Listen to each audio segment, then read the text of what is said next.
Welcome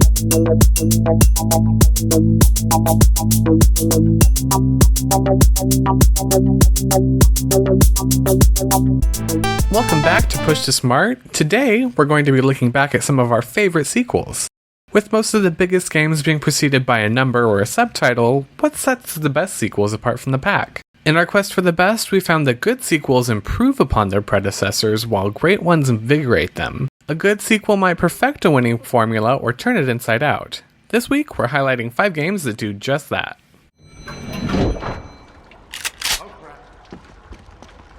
The original Uncharted helped launch the PlayStation 3. It was as much a technical demo for the new console as anything else, relying on developer Naughty Dog's well-worn platforming roots and stellar writing. The elevator pitch was probably something like interactive Indiana Jones, and the game looked and sounded great for its time, in no small part due to the innovation of having all of its voice actors record lines and mocap together. However, it also remained very much a relic of its time, a launch title that was fundamentally limited. Uncharted 2 took Uncharted's template and showed just what could be done with it. That being humongous set pieces. Uncharted 2 figured out that, in order to capture the feel of a movie, you didn't just need great cinematic sequences for players to watch. You needed cinematic sequences for players to participate in as well. By introducing big action set pieces like a collapsing building or literal train wreck, Uncharted 2 introduced a new angle to the spatial puzzles common in platformers. Here is a giant movie set piece where everyone knows the blocking but you. The player, as actor, must figure out where to go and where to be in order to complete it. While this could sometimes be frustrating upon repeated misses, when it worked, it really worked.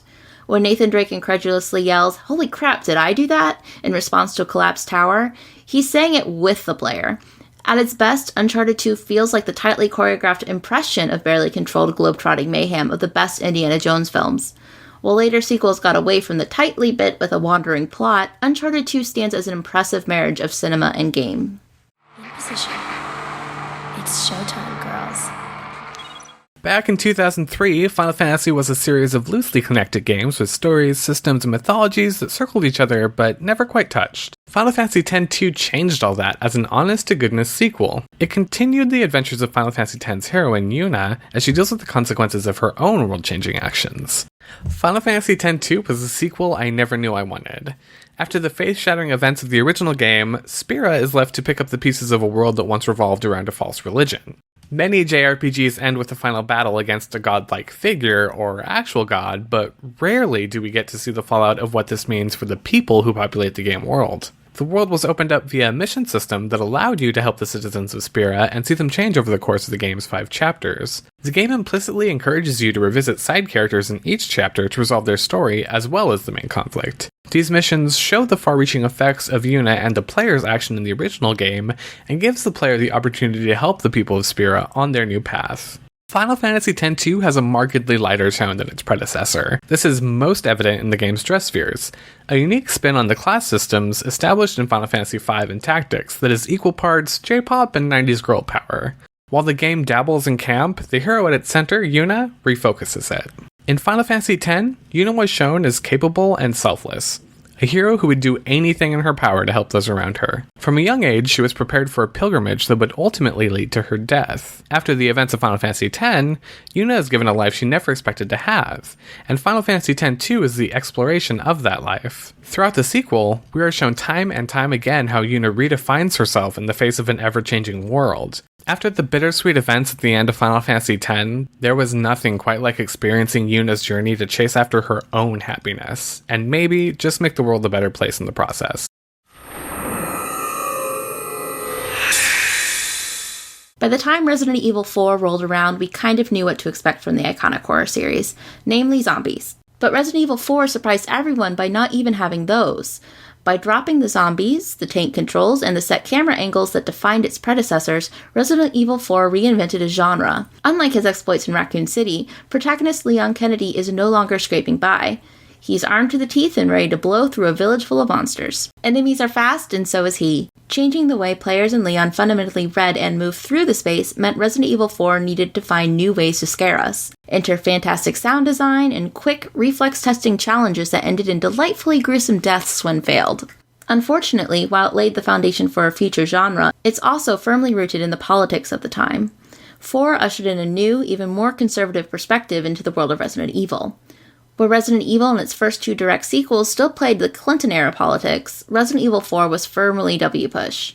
It shipped its protagonist abroad to a hostile land rife with racism and xenophobia, something the developers would haphazardly continue to do in several more sequels. Resident Evil 4 ultimately earns a place on this list because its DNA can be found in over-the-shoulder cover-based shooters that ruled a generation, and it's important to remember and unpack how it might be wielding these actions and images irresponsibly as well.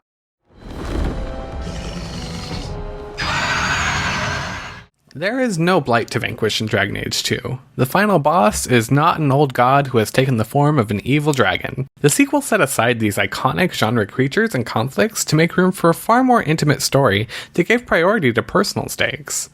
In the absence of Darkspawn, Dragon Age 2's conflicts are less apocalyptic, more social, and each of your companions takes sides.